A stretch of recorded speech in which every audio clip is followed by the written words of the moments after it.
One of the most exciting things in there is the establishment of the temporary organizer, or the marijuana organizer's license and the temporary events license. Can you talk about the importance of these types of licenses? Sure. So these events have existed in Michigan for several years now. We know that it's something that consumers want to see.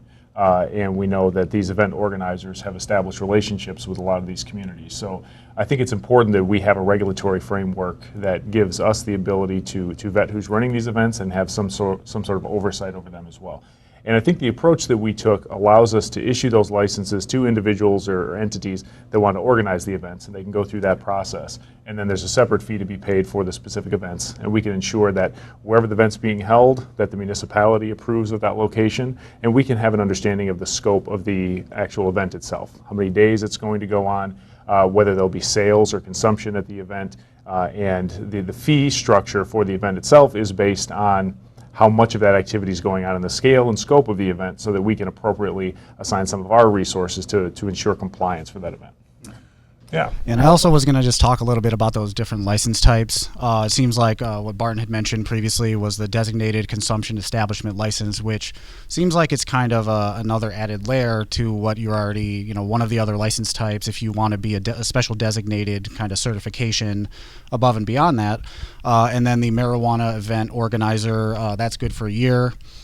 Correct me if I'm wrong, but you also kind of apply for that, and then whatever special event license you want to do can be minimum of 1 day, as long as a week, and it has to kind of specify where it's going to be, what kind of licensed facilities you're going to have there, and kind of get approval from the MRA before you actually have these licensed events. And I think one of the important things in it was that the MRA actually identified anyone who charges a fee, who has membership, who is serving goods and services while the consumers are in the club needs to apply for one of these special licenses. So kind of being more broad, but also kind of indicating exactly where or what types of business models and types need to actually get this special license. Right, yeah, we want to make sure we don't provide too onerous regulatory requirements to achieve licensure.